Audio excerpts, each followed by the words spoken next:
We are going to start with a general overview of ADHD, and I know for some of you, some of this might be a repeat of information. It's also always good to get the latest research on ADHD, but some of you may also not have a strong knowledge in ADHD to start. So we want to make sure you're educated in everything along the way. ADHD, all the research, all possible impairments. So tomorrow when we start talking about strategies in the home, in the school place, family functioning, all that stuff, you will have the basis to understand ADHD and to start to put the puzzle of your child together. Because a child with ADHD is not another child with ADHD. These kids are all very, very individual. ADHD comes on a spectrum and also comes with a lot of other disorders, and kids are kids. They all have their strengths and needs and gifts, and they're all individuals as well. So what's really important, and which I will stress throughout this presentation, is that it is very, very important for you as parents to understand all the puzzle pieces of your child. So you get the full understanding, and only when you have that will you be able to make good decisions on treatment options, school interventions, home interventions, parent behavior strategies, all that type of thing. But you will also understand why your child is doing what they're doing and not doing what you're wanting them to do. Okay, so this is to give you a better understanding at the end of it of your child. Okay, so let's start. We're going to be talking about what ADHD is and is not. We're going to be looking at common symptoms. We're going to be very briefly discussing ADHD in girls and why that looks different. We're going to be talking about degrees of impairment and what influences those different degrees. Real quick look at assessing and diagnosing, and then comorbidities, which is not a very pleasant word. It just means coexisting disorders, but that's the correct medical term. So, ADHD is the most common mental health disorder, or it's actually now classified as a neurodevelopmental disorder in the new DSM-5. DSM stands for Diagnostic Statistical Manual, which is the Bible of medical professionals who deal with any type of psychiatric mental health disorders per se. I know people don't like the term mental health disorder. It's basically just a classification. It does not mean mental illness. It just means that is how physicians classify it for the purpose of diagnostic process and treatment. So ADHD results for more than half of the referrals. So these kids who are referred to medical professionals, which are generally developmental pediatricians or child and adolescent psychiatrists. ADHD doesn't discriminate. It impacts all walks of life, all socioeconomic groups, all cultures, all ethnicities. It's worldwide. It can be sometimes complex to diagnose because it seldom comes alone. It comes with a lot of other disorders frequently. And it presents in a lot of different ways. So you'll understand when we talk about the different presentations of ADHD. A little boy with hyperactivity and impulsivity bebopping around a classroom will look extremely different than a little girl with what we call primarily inattentive ADHD without the hyperactivity, who appears more daydreamy. Total different presentation, okay? Consequences of ADHD, and I have to, before I give you all these stats and everything, which can be, I'll admit, rather depressing, I have to let you know that a lot of this stuff comes from an MTA, it was called the MTA research study, which was done many years ago. We're now much better at assessing, treating ADHD and treating it long term. We used to think kids outgrew ADHD in adolescence. Anybody know why we used to think that? Yep. They internalize it, that's so outward facing, it becomes all in the brain, and that's so. Yes, so when you get into adolescence, the hyperactivity decreases. And that is, we're getting better at it, but if you ask most people in the general public their understanding of ADHD, they'll tell you it's hyperactive little boys running around a classroom who have not been disciplined. Nothing could be further from the truth, but that is the perception. We used to think kids outgrew it in adolescence because their hyperactivity decreases.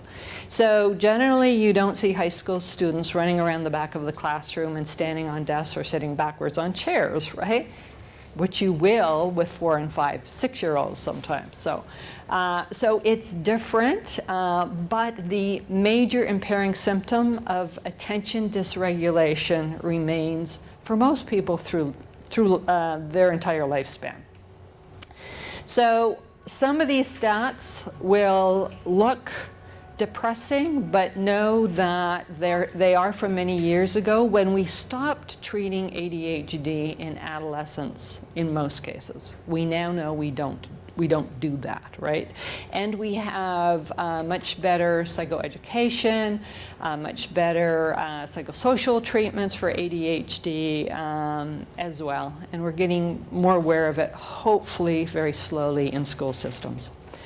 Okay, so we know long-term consequences, especially when we're not treating ADHD.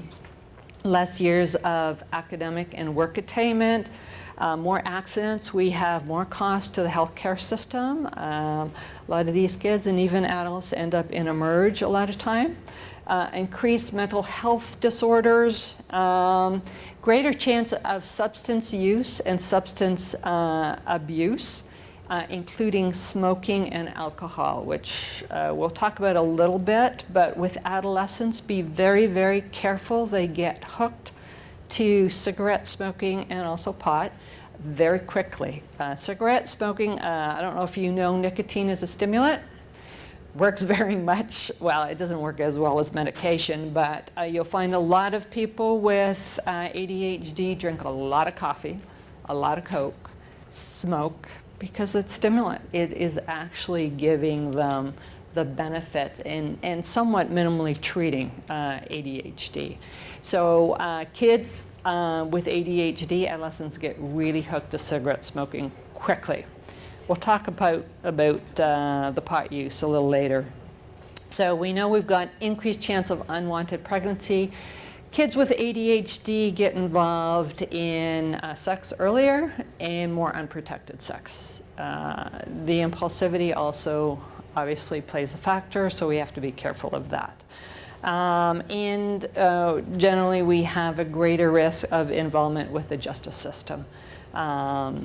We actually, a couple of years ago, did a policy paper on ADHD in the justice system, and in Canada we know that minimally about 1/3 of people who are in our jail systems have ADHD, mostly undiagnosed.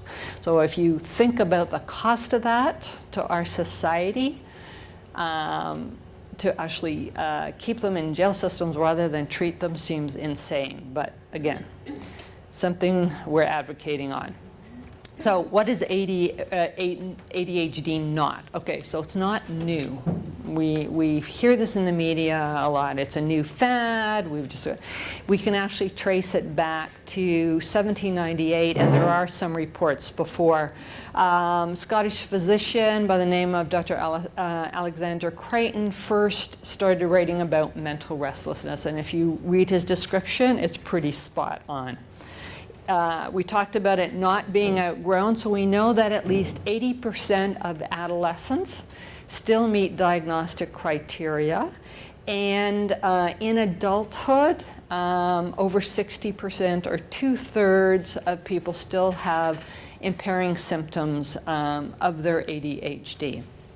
Now we do know that some people, we feel that, with proper treatment, with the support systems, everything we can put in place, very often the symptom level will decrease to be below what would meet diagnostic criteria. So for a small percentage of people, the symptoms can be managed very well so that they're not impairing.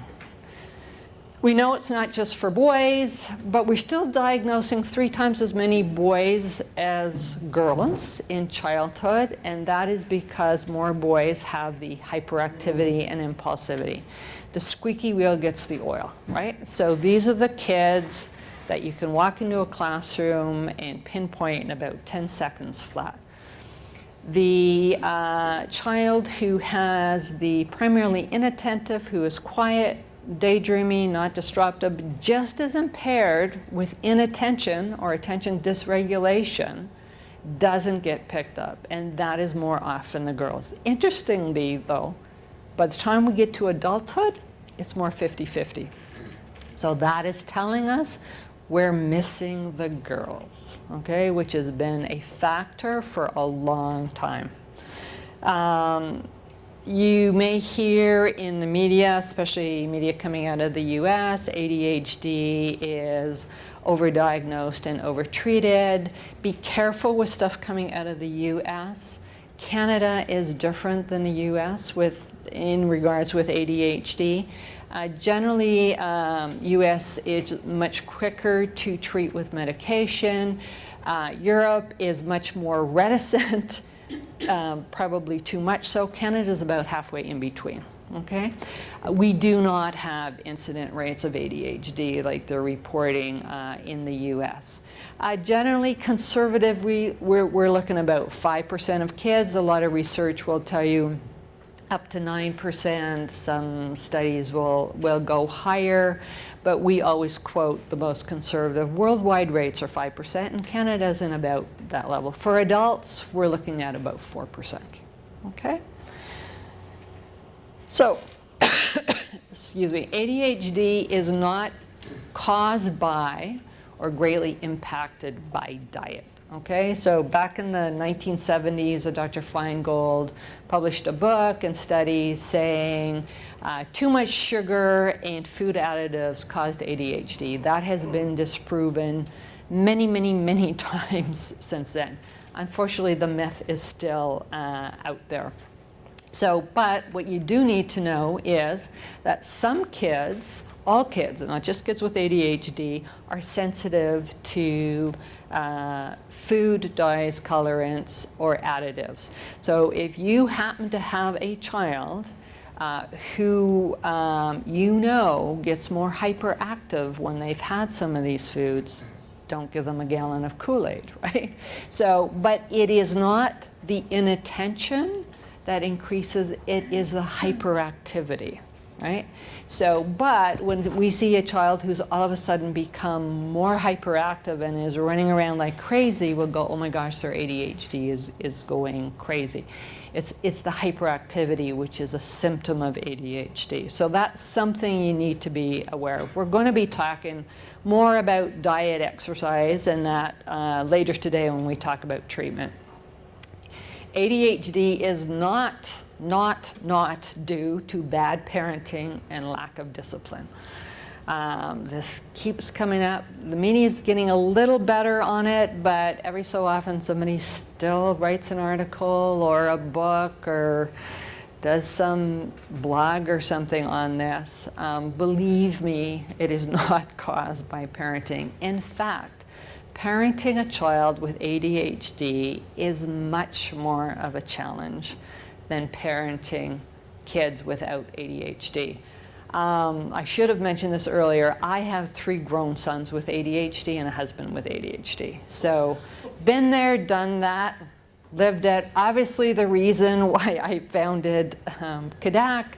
But I mean, I also would say my kids don't have ADHD severely, but I mean, they're now grown, 39, almost 37 and 32. Do they still have ADHD? Yes, of course. Hasn't gone away. They've all got their university degrees and they're all successfully working, and we've got 3 grandkids. So yes, you can do it and you still You know, you can get through it. Generally, when I talk to parents, the thing they're most interested in is that I've had 3 kids with ADHD and a husband with ADHD, and I'm still standing. So it can be done. Okay. So it's not also due to lazy educators. We get a lot of this blaming back and forth from educators to parents and parents to educators. These are tough kids for everybody. They're a challenge. So it's not too much TV or computer time, although screen time, you know, is not an abundance of screen time is not necessarily good for these kids, but it doesn't cause ADHD. It's not due to a lack of willpower or morality. These kids are just as moral and great kids as other kids. You'll understand as we go through the day why they have difficulty doing what they need to do. And it's not due to a lack of exercise or the North American lifestyle. It is found worldwide. So what's the cause of ADHD? We don't know exactly yet. There's a lot of research going on. Unfortunately, we're very behind in mental health research for a variety of reasons, but there has been a lot more research in the last 20 years or so. We do know there's a very strong genetic component. So if you rate hereditary on a scale, ADHD sits at about 75%, the same rate as hereditary, as height. For the level of hereditary. So you know, chances are if you have tall parents, you have a much greater chance of having tall kids, right? So it's about that same level. We used to think it was, you know, a specific gene or a handful of genes, particularly dopamine genes. We know it's much more complicated than that now, which also makes sense when you look at a lot of the other issues and disorders these kids deal with. Very often we'll talk about kids with ADHD, some being a little Aspergery, or they have, you know, a few tendencies, symptoms that look like autism spectrum disorder. They frequently have learning disabilities, which is also a neurodevelopmental disorder, and OCD. There's a lot of things, and sometimes these kids don't meet diagnostic criteria for some of these other things, but you'll see those traits there. And again, that's important to understand that puzzle piece of your child. So when we're talking about genes, this makes sense, right? Because all of these disorders have some sort of genetic component to it. So now when we know that there's more than a handful of genes, it makes sense. But again, we're not there yet. There's also a type of ADHD called secondary ADHD, which can be caused by brain trauma, prenatal or postnatal, okay? Sometimes the treatment has to be a little different for that type of ADHD, and it obviously doesn't have a genetic component. But again, numbers for that type of ADHD are much, much lower. This is something that actually has been talked about recently. It's one of the newest theories about ADHD. It again focuses on self-regulation, which pretty much all of the leading experts in ADHD seem to have consensus on, that it's a disorder of self-regulation. So the theory is that it's not just one part of the brain but it's a result of misfiring and communication between different parts of the brain, okay? They're saying that yes, there is a genetic component, that genes set up a vulnerability to the disorder, but then there's also other influences. They feel that there are certain things that turn these genes on more or increase the volume of these genes, similar to how you turn up the volume in a radio.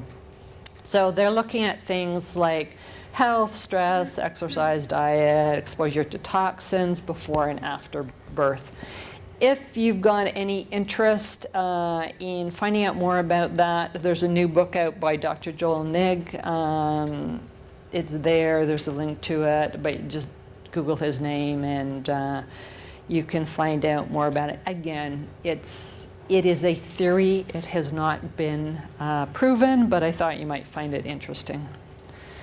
So some of the stuff that we do know about ADHD and some of the different research we've done. So brain imaging. So youth with attention deficit order, we know that the brain matures in a normal pattern, but is slower, right? So brain development is supposed to be completed at 30. But we know that with ADHD, this can lag behind and sometimes never totally catch up. We know the frontal cortex is one of the areas that's involved, but there are other areas as well. We know frontal cortex is involved, or frontal lobe right here, because that's the area of our brain that deals with executive functioning, things which peaks later in life, so it may also make sense as to why, you know, this is something that is impaired in these kids. So this part of the brain suppresses inappropriate actions and thought, focuses attention, remembers things from moment to moment, which is working memory, work for reward, control of movement, which we're going to talk about later as well. So these are all functions of this part of the brain which we know are all impaired in these kids. So unlike autism, so the brain with ADHD matures later. With autism, it reaches its peak and matures earlier. So in that way, it's different. When we do functional MRIs for ADHD, when we hook the brain up and we're looking at it with the MRI, and we ask the person to perform tasks, we can see different parts of the brain lighting up. Okay, so this is, I'm sure you've seen pictures of these brains. If you haven't, just Google it. You'll find pictures of the brain with ADHD, the brain without ADHD, and we know certain areas light up less for people with ADHD. Interestingly enough, though, when they give those people stimulant medication for ADHD, the brain of the person with ADHD looks much more similar to the brain of the person without ADHD. Okay, so let's talk a little bit about core symptoms. I'm sure you've all heard about the 3 core symptoms. Generally, people refer to it as inattention. But what you need to know about it, it is not just inattention. It is impairment in attention regulation. So kids with ADHD and adults with ADHD can overfocus sometimes as much as they underfocus. So a lot of people will say, oh, he can't have ADHD. He can play computer games for 8 hours straight without losing focus. This is also a core symptom of ADHD. Breaking focus, switching focus, and prioritizing focus is as much a problem as not being able to pay attention when they need to pay attention, okay? So it's all types of regulating attention. And then we've got hyperactivity and impulsivity. So there's 3 different presentations of ADHD.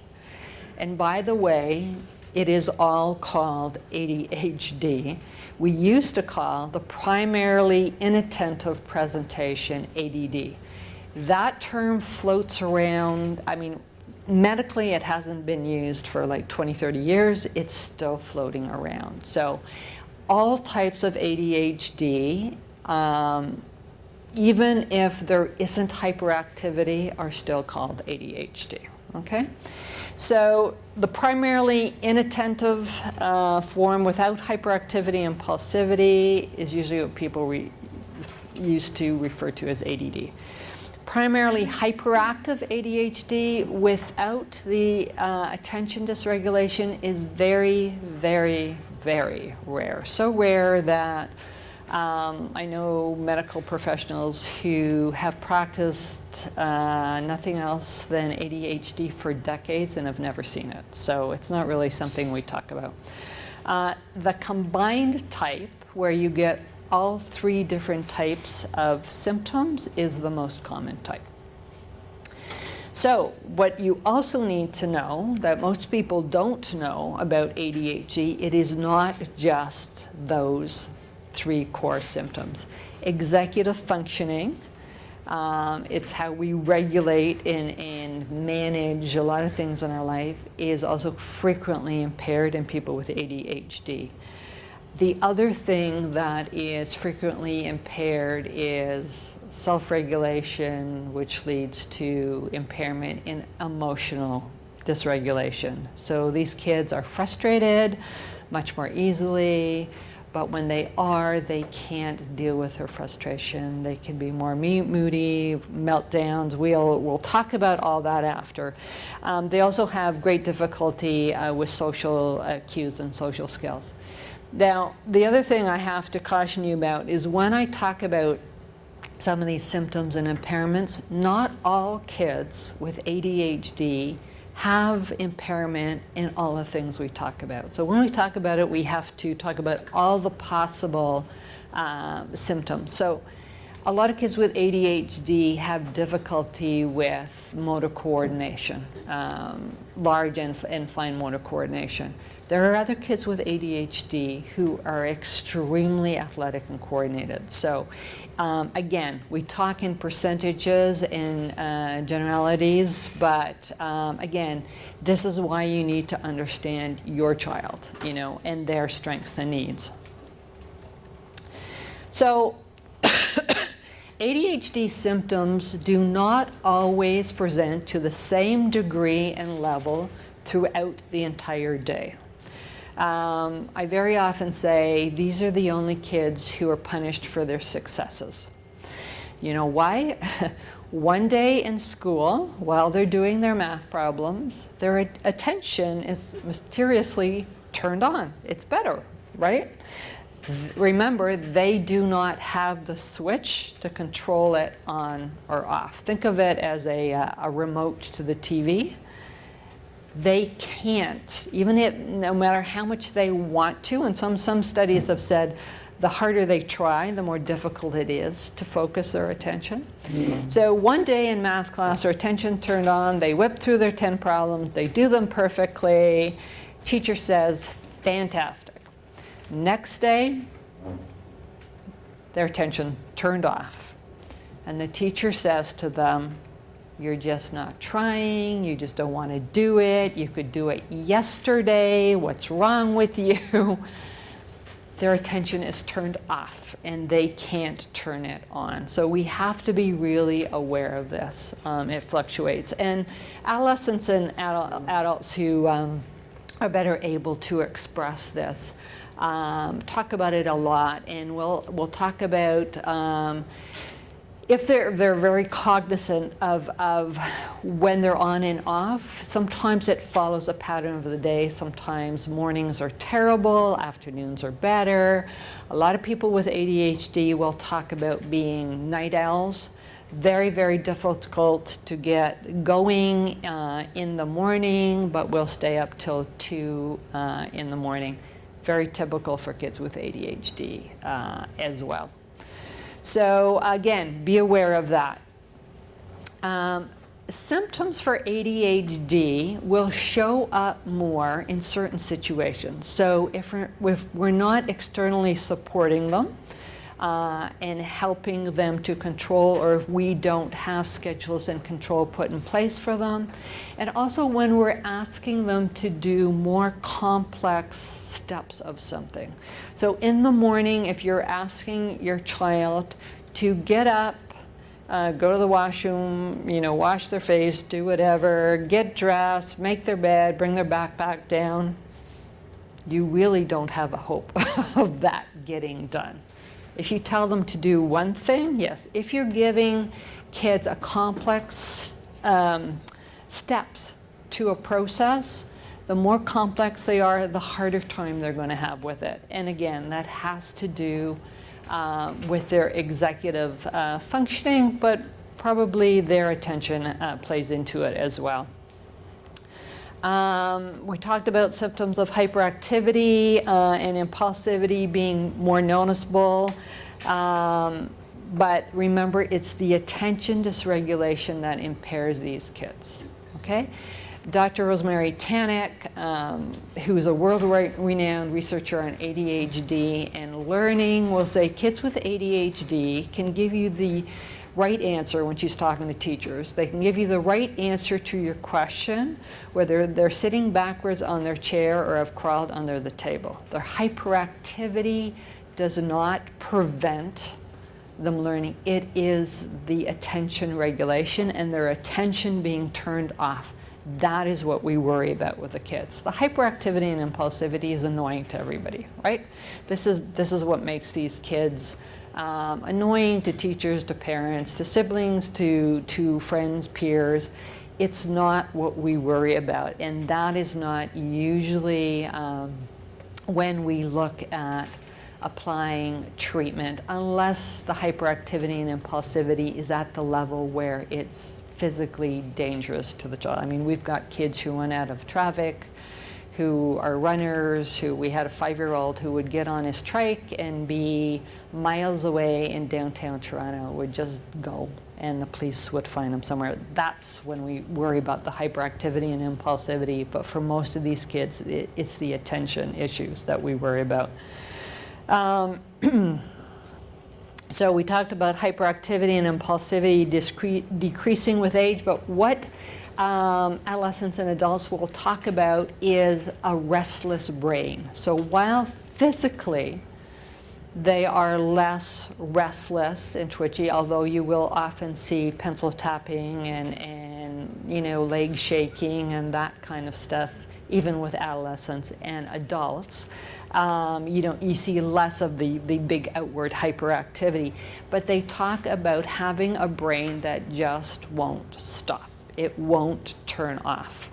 I remember years ago talking to one of our website developers who had ADHD, and he said it's like having a discussion, 3 different discussions going on in your brain at one time, at all times, even when you're trying to sleep. And I thought, wow, that's a good way of describing it, because it gives those of us without ADHD a little bit of insight in what's going on in the brains of people with ADHD and what it must feel like.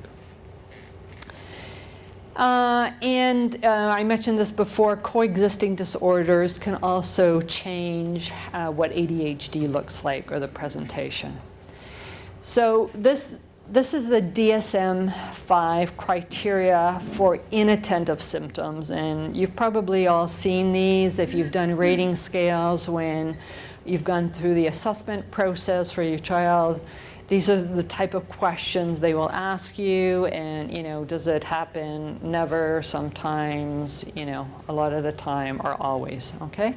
So to diagnose ADHD with inattention symptoms, 6 out of 9 of these have to show up to a level of impairment. Now, that's what you need to know as well, and people will challenge you on this when you talk about your child having ADHD. They'll say, well, there's always times people can't pay attention. Yes, but not 24/7. And not to the point where it impairs daily functioning. We don't diagnose ADHD unless it is at a level of impairment, okay?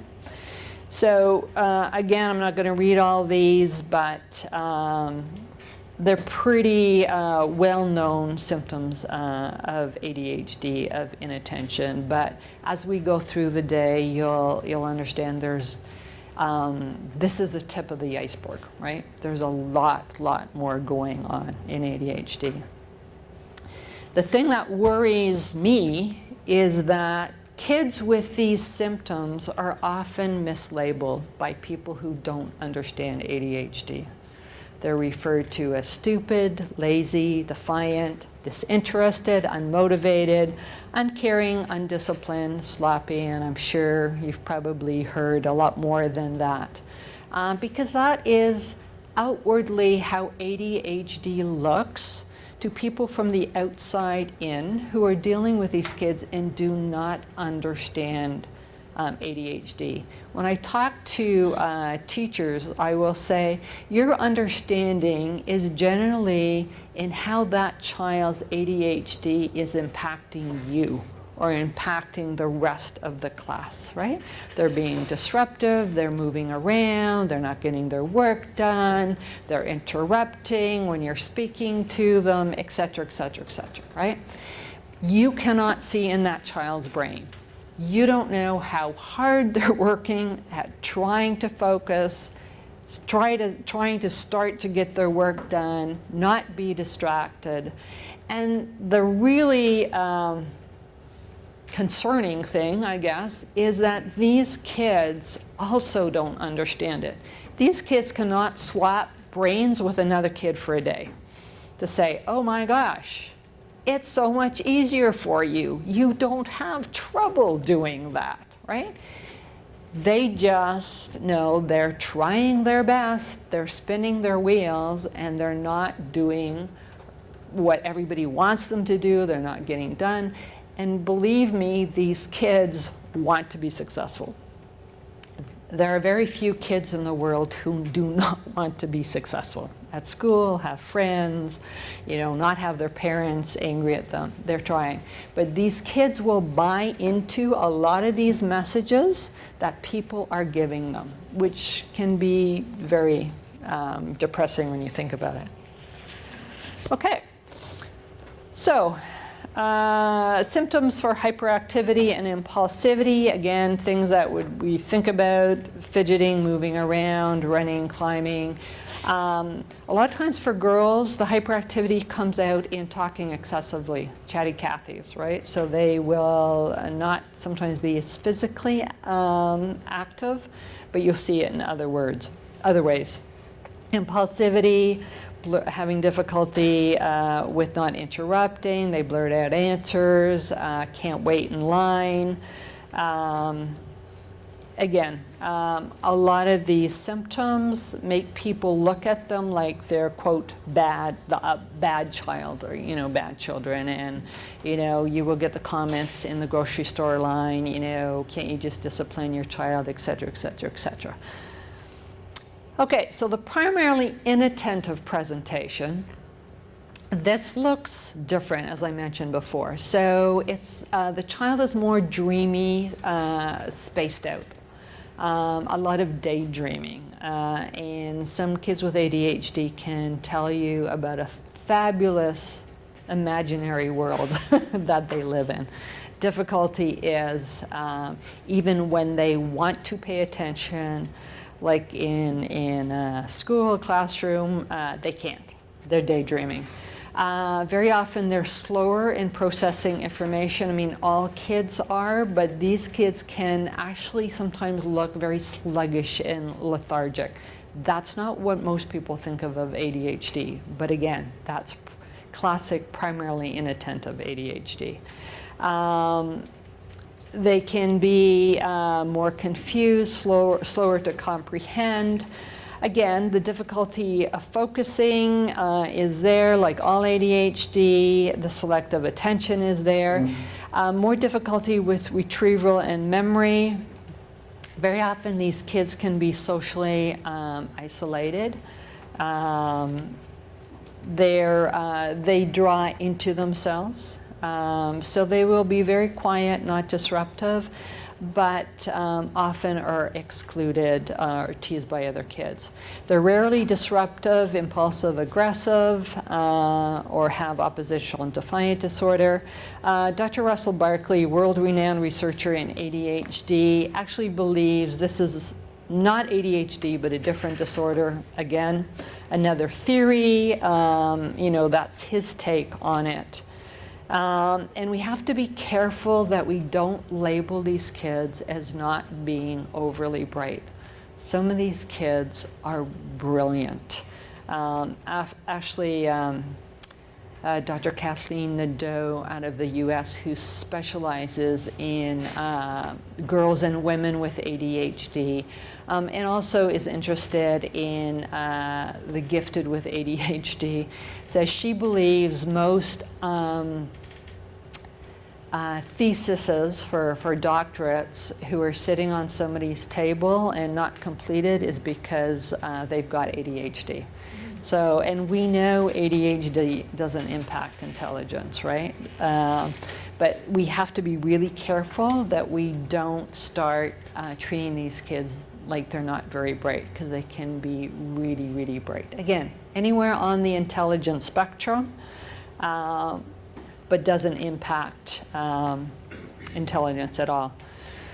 So we talked about in girls these symptoms less noticeable in school. They don't frequently do a lot of that clowning around. Now, you can have girls with ADHD who have the hyperactivity and impulsivity.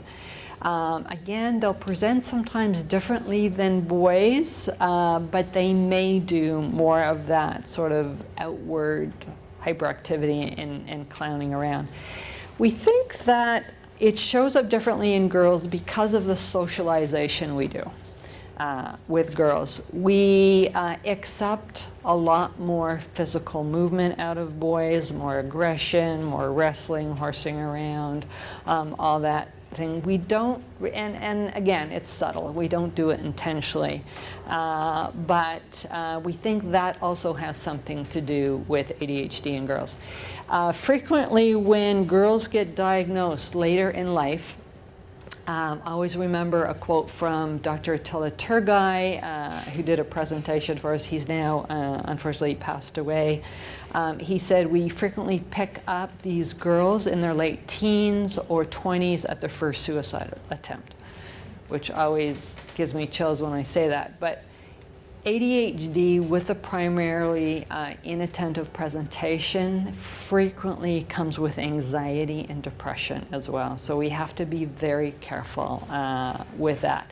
They tend to internalize a lot. And a lot of females with ADHD can be, have some OCD tendencies. So a lot of them will do okay at school, and even high school, university, but they will tell you that they're spending hours and hours and hours every evening, all weekend, to make their work perfect, and they're spending a lot more time than other kids, adolescents without ADHD to produce the same amount of work. So it takes a toll on them as well. So sometimes girls, yes, don't have the aggression, but you can get the teasing and taunting and the exclusion as well. Girls also have the same rates of general anxiety disorder, depression, ODD, as well. It depends on what type of ADHD they have. And dysthymia, anyone know what dysthymia is? It's a weird kind of term. Dysthymia is hugely common with ADHD. It is a mild form of depression that it's just sort of feeling blah all the time. So it's not having the highs of happiness, also not the huge lows of depression, but it's just kind of like, nothing interests me, nothing excites me, don't have those moments of happiness and enjoyment. It's just sort of a feeling of blah. So symptoms of off-task behavior, same for girls and boys, small motor hyperactivity, and cognitive impairments the same. So you'll see that finger tapping and the small motor restlessness, but you won't see most girls climbing on chairs, that type of thing. Again, We're talking generalities. Doesn't mean you don't get that in some girls. It's just more often we don't. So girls are just as impaired in boys in social skills and with their academic achievement, but we're not diagnosing them as much as we should be.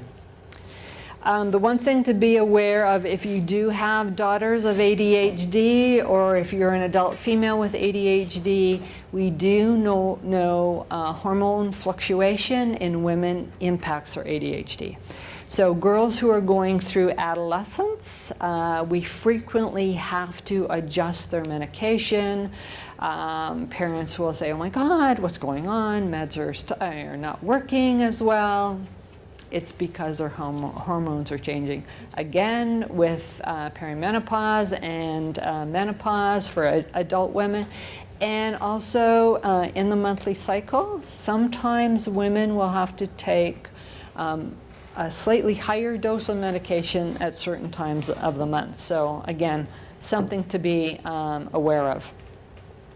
So degree of impairment, ADHD is on a continuum. It can be mild to severe or anywhere in between, but it always has to be to a level of impairment. But as we said, one kid with ADHD doesn't necessarily look like another kid with ADHD. But we have to be careful that we also pick up the kids who don't have severe ADHD, the milder forms of ADHD, because it can also hugely impair their lives. We talked about there has to be impairment for a diagnosis, and whether the child has a coexisting disorder or not will also impact the degree of impairment. So if you have ADHD on its own, which you rarely get, that's one thing. If you have ADHD with executive functioning impairment, with depression, with OCD, you're looking at a whole nother level of impairment. The other thing we know that has an impact on the degree of impairment is the level of support. And that's why you're all here today, right? So we know that when we educate parents on ADHD, and they are more supportive of their child because they understand it, they understand strategies, techniques, behavioral parenting, strategies, all that kind of stuff, there's a better outcome for the child. Okay. Unfortunately, one of the other things that impacts not necessarily degree of impairment, but outcome, can be the financial standing of a family. And the reason for that is because we have a two-tier level healthcare system around ADHD. So you can go see a physician, receive an assessment, a diagnosis, and a prescription across Canada with no cost. If you're looking at additional treatments, which we always recommend, the whole list of things like cognitive behavior therapy, tutoring, other forms of therapy, school accommodation should be put in place in public schools. That's a whole nother 2-hour lecture tomorrow. But we know that when people can pay for all those things out of pocket, they've got more access to a wide range of treatments for ADHD. So unfortunately, that does play into it. And we also know a child's inherent strength will also mitigate the degree of impairment. So obviously a child who has got a higher IQ level will be able to not decrease their ADHD symptoms, but have better outcomes in school. Not work to potential, but they won't fail, right? So that's a whole nother discussion we're going to have about ADHD in learning. But their strengths, whether they're, athletic, whether they're artistic, all these things come into play. So, assessing and diagnosing ADHD. So why do these kids end up in a physician's office? Most often it's because their symptoms have been picked up at school. unless their symptoms are severe, we usually don't get really young kids. Although, you know, if kids are struggling a lot in, you know, daycare or nursery school, sometimes we'll see them, you know, as young as 3, 4 thing. But generally it's because their hyperactivity and impulsivity is extreme. The attention regulation, we don't actually expect kids to be able to pay attention well until they're older, right? So we don't pick it up in really young kids. So most often it's because the parents have had some feedback back from the school, you know, that says, these are the kind of things we're seeing. We might have, you know, tried to redirect, to prompt, to, you know, put in, but your child is still struggling with A, B, or C. A teacher should never, ever, ever tell you, I think your child has ADHD. That's the same as diagnosing, okay? What they can report to you is what they're seeing in the classroom and what your child is struggling with. And then say to you, you may want to talk to your doctor about looking into this. So, and you know, it makes sense.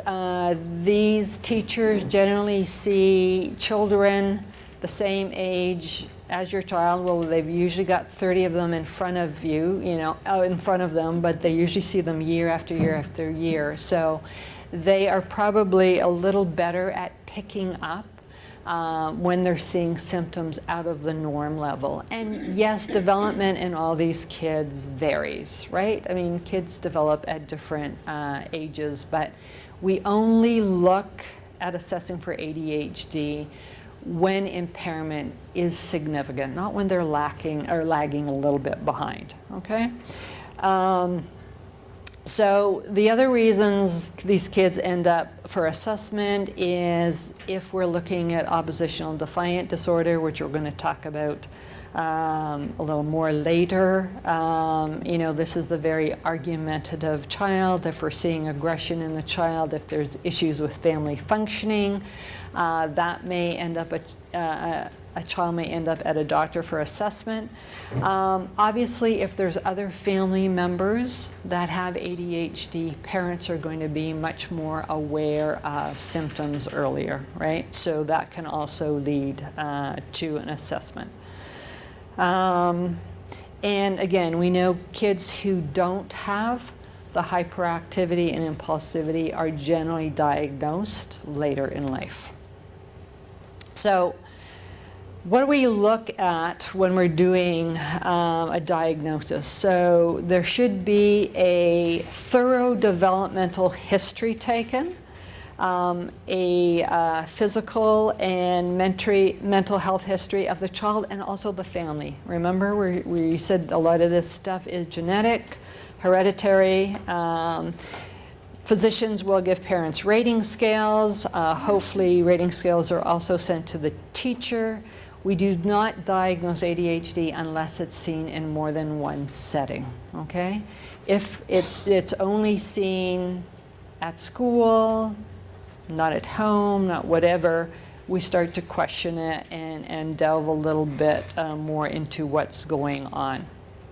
We should have thorough interviews with parents about the current situation, you know, what are they seeing are issues, and then physicians will frequently ask to look at maybe reports from the school, that type of thing. So the reason we do all of this is because the diagnosis of ADHD is as much ruling out anything, any other disorder, be it physical or mental, that could be impacting or mimicking the symptoms of ADHD. Then we rule in the symptoms and say, okay, yes, this really looks like ADHD, but we rule out everything else first. Okay, so for criteria to be met, symptoms have to be there for more than 6 months. If they just pop up, then we're like, okay, no, this is something else. They have to occur before the age of 7. They have to be a level of impairment. They have to be in more than 2 settings. And again, you have to show positive on 6 out of the 9 symptoms for inattention, and 6 out of 9 for hyperactivity and impulsivity.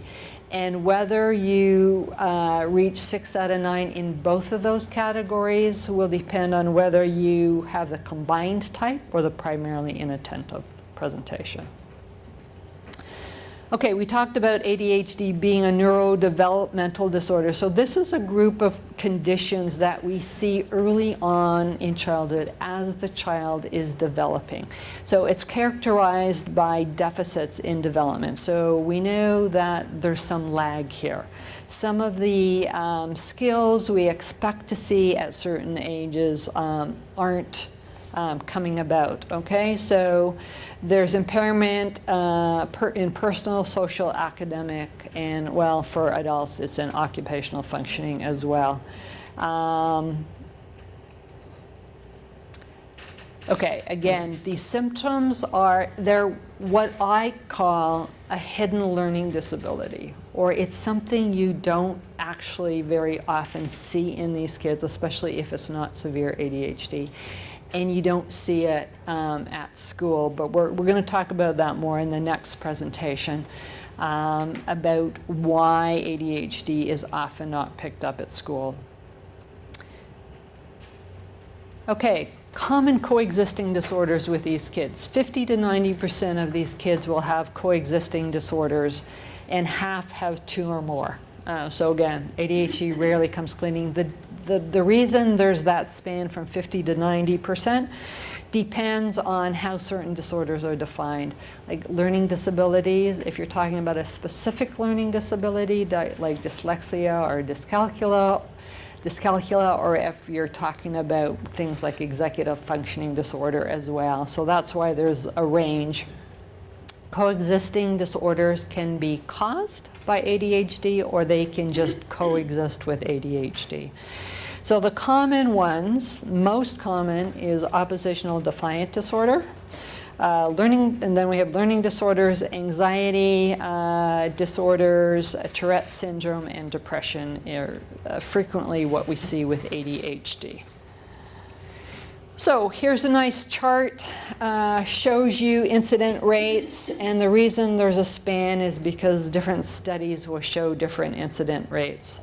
But things to be aware of, again, the oppositional defiant disorder, even if these kids don't meet criteria for ODD, they will have a tendency to be argumentative. I used to tell my 3 boys that they should become lawyers. My 3 are also gifted, which throws a whole nother twist into it. They could argue paint off the wall. Seriously, my oldest, when he got into his later 20s and was actually more open to talking about this stuff, he said, "Mom, remember those arguments we used to have when I was like 16, 17? And I said, "Oh yeah." And he said, "I would get halfway through that argument," and he said, "I couldn't remember what I was arguing about." But he said, I was damned if I was going to let you win the argument, but he said, "I couldn't really remember anymore." And I said, "Well, that's good feedback at this point." But yeah, and there's tricks, not to get in that. What I frequently say to groups of parents, if I only knew then what I know now, life would have been much easier.